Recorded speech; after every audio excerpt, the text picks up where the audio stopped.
Bonjour à tous. Dans la presse aujourd'hui, on va démarrer avec un article de Ouest France. Je vous propose de prendre connaissance de Willy Wolf. Alors en fait, c'est un article parce qu'un bar en hommage à cet acrobate vient d'ouvrir à Nantes. Alors bien le journaliste nous propose d'en savoir un petit peu plus pour découvrir qui était Willy Wolf. Il faut savoir que c'est un immigré polonais. Il a travaillé au chantier naval de Nantes et il était acrobate.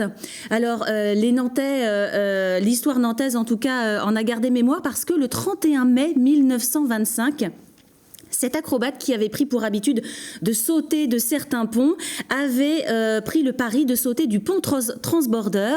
Alors contre l'autorisation de la mairie qui n'était pas d'accord, mais en tout cas 50 000 personnes l'attendaient au pied du pont pour le voir sauter. Willy Wolf a sauté et Willy Wolf s'est noyé. On l'a retrouvé 6 jours plus tard, son corps repêché au Pèlerin. Voilà pour la petite histoire. J'enchaîne avec un article de 20 minutes. On change complètement de thématique, on va parler cuisine. C'est Julie Urbach qui s'est invitée à la cantine du lycée Nelson Mandela sur l'île de Nantes.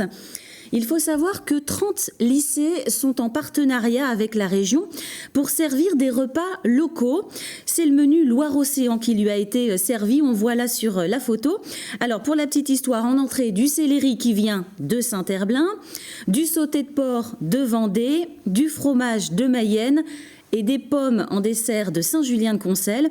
En fait, l'objectif de la région, qui a une démarche en ce sens, c'est d'apporter dans ces lycées 50% de produits locaux et puis à terme d'être aussi à 20% de produits d'origine biologique.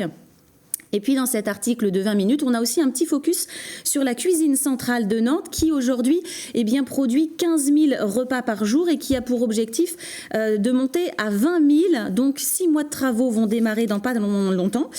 Et pour conséquence, la cuisine sera fermée et en attendant, les repas seront fournis par l'industrie agroalimentaire. J'enchaîne avec un autre article dans 20 minutes.